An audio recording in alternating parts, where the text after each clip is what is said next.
Merci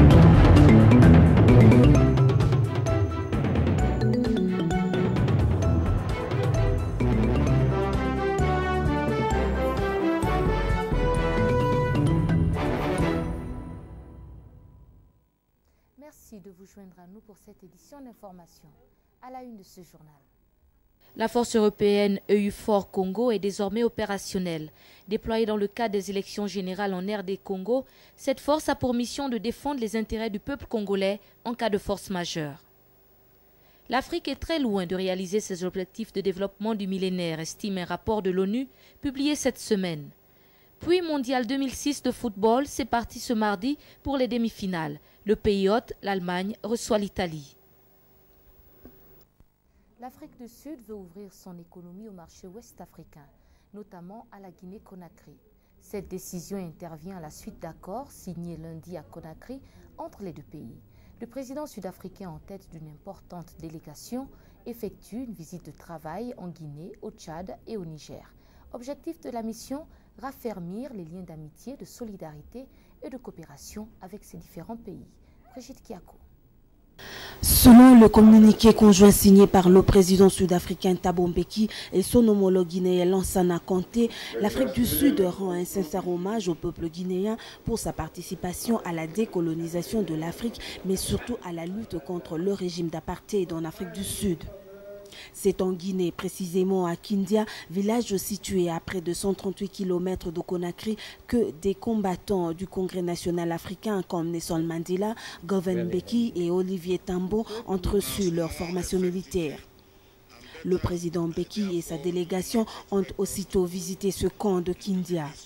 À la foule qui est venue l'accueillir, le président sud-africain a expliqué que le président Nelson Mandela l'avait chargé personnellement de signifier à la Guinée son éternelle reconnaissance pour le rôle historique qu'elle a joué dans les mouvements de libération de l'Afrique.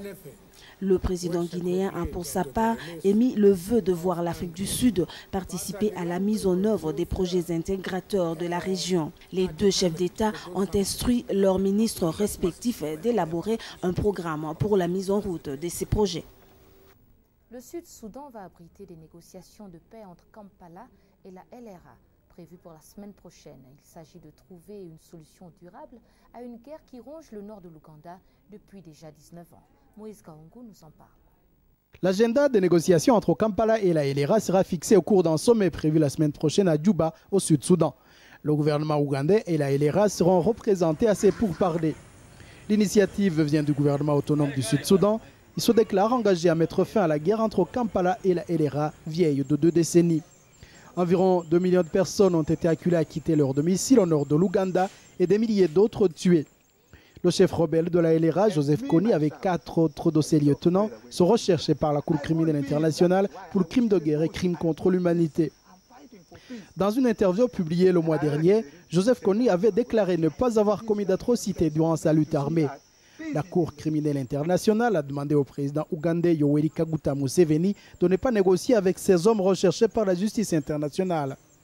Le président ougandais a donné à la LRA jusqu'au 31 courant pour déposer les armes. En retour, il promet amnistie.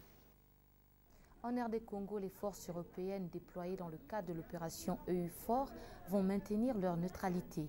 Elles n'interviendront qu'en cas de dérapage grave pendant le processus électoral. Ce sont les propos du ministre allemand de la Défense qui réagissait ainsi à Kinshasa aux inquiétudes de l'opposition congolaise. Brigitte Kiako. Les forces européennes déployées pour sécuriser les élections en RDC ne prendront parti pour personne. Elles sont tenues à la neutralité.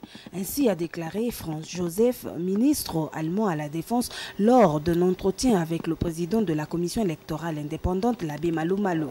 Le ministre a cependant reconnu que la mission européenne est très critiquée en Allemagne. Pour cela, un effort doit être fait pour que la mission européenne placée sous mandat de l'ONU fasse correctement son travail. Pour lui, le hic interviendra après les élections en faisant référence au désordre que pourraient chercher à créer les perdants. Et s'il devait y avoir des problèmes, les soldats interviendraient sans l'ombre d'un doute, a-t-il insisté. Toutefois, l'homme d'État allemand affirme qu'il s'attend à un développement stable de la situation. Arrivé dimanche dans la capitale congolaise, Franz Joseph a visité la base de la force européenne en construction à l'aéroport militaire de Ndolo dans le centre de Kinshasa, la capitale, avant de s'entretenir dans la soirée avec le président Joseph Kabila. Naufrage au large des côtes marocaines. Près de 18 personnes ont trouvé la mort et plusieurs autres blessés lorsqu'un bateau transportant à son bord des candidats à l'immigration clandestine en partance pour l'Europe a chaviré. Sur place, les recherches se poursuivent pour tenter de repêcher quelques corps.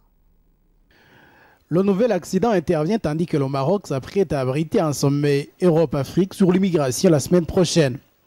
Un nombre sans cesse croissant d'Africains du Sud-Sahara quittent clandestinement vers l'Europe à la recherche d'emploi. Ceux qui étaient à bord de ce bateau étaient sénégalais et ghanéens pour la plupart. Il y a juste 2 semaines, environ 15 immigrants clandestins étaient morts sur leur chemin vers les côtes de Malte. Les forces armées de Malte avaient alors été averties par un capitaine de cargo qu'un navire chargé d'immigrants clandestins cherchait assistance. Environ 25 personnes dans les eaux de mer faisaient des signes requérant secours, mais en vain parce que beaucoup de vagues ont finalement noyé le bateau. Le degré de désespoir qui anime les immigrants illégaux est évident chez ceux qui quittent l'Afrique du Nord vers l'Europe du Sud au quotidien. Mais n'empêche, l'aventure continue malgré les risques. À telle enseigne qu'une femme a mis au monde à bord d'un bateau il y a quelques jours avant d'avoir atteint la terre d'espoir pour elle. Une fois de plus, la question de l'immigration clandestine au centre des préoccupations, beaucoup d'Africains essayant de regagner l'Europe à bord des bateaux de fortune, profitant d'un climat aujourd'hui propice. Cependant, des centaines meurent avant d'avoir achevé leur traversée.